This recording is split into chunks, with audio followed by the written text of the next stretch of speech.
สืบสายลมลานมาที่คือตางหามเยาบ่งเจอน้องเอ้ยก็ป่าอ่อนไปเป็นเปิดเลยสิลองตั้งหา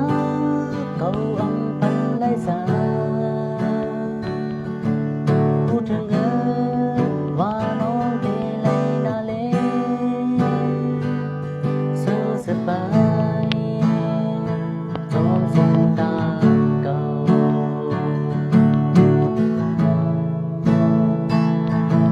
สิไปจอมเส้นตาอันน้องที่ไรซื้อเจอ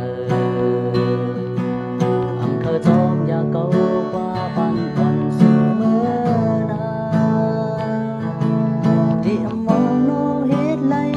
เสียจังลืมกว่า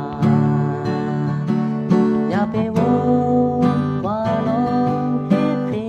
ดนะย้อนเก่าอย่าตกน้ำตา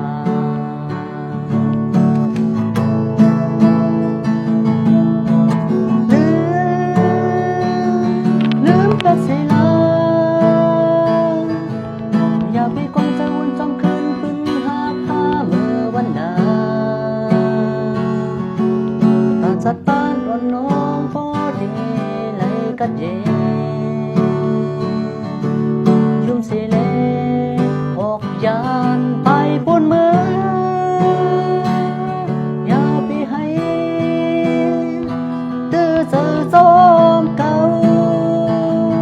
ลองตั้งสูงไว้ปุ่นตาเก่าก็เลี้ยวมาพูดเจอเก่าเลยแต่ออกใหญ่เหมือนฟองไปกว่าก่อนถ้าคุณน้อง